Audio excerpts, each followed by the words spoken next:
My brother Hayden was an extremely funny guy. He would walk into a room and it would just light up.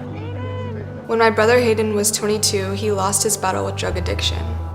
First, he started off with drinking. And then he started smoking marijuana, and then it progressed to like prescription pills, and then from there went on to harder drugs, cocaine, heroin. We didn't really discuss drugs and alcohol that much. I think our parents just always assumed that we wouldn't do it, and they thought that those things are mostly being discussed in school. We had talks about what drugs were, but not necessarily the impacts and the effects of them. In school, what they don't tell you about drugs is that they can ruin your life, and people need to start saying that. Our family has been wrecked by addiction.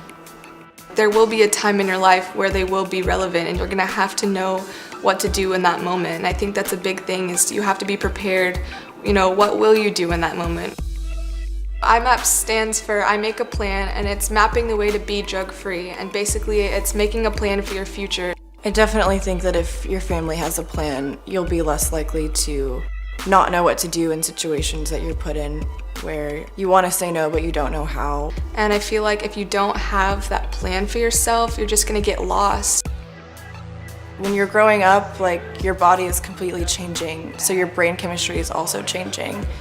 And so if a child is feeling depressed or anxious, sometimes they're too afraid to speak out and tell someone, and so they try to take care of it themselves.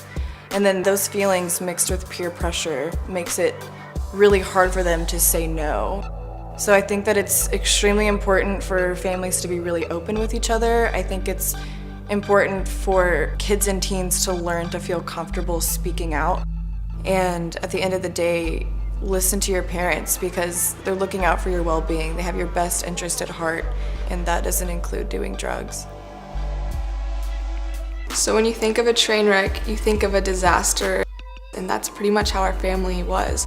I don't think my parents ever thought that they would have to visit prisons and jails. It's almost like a disease that's growing across the entire family and affecting everybody. I think about my brother every single day. The pain will never completely go away.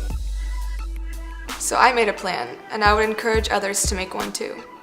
I know that I want to be a doctor in the future, and every time that I feel down about something or I'm doing bad in school, I'm just thinking about my future, and I feel like it's definitely helped me a lot. And I think my brother has had a huge impact on how I see things like that. No one chooses to become addicted. It can just happen to you. And it is a disease that you have to fight for every single day of your life, just like cancer, just like Alzheimer's. An addict is an addict for their entire life. I feel like if they learn it early, they will be prepared, and if they know the real impacts, it's really gonna help them not want to get into it in the future.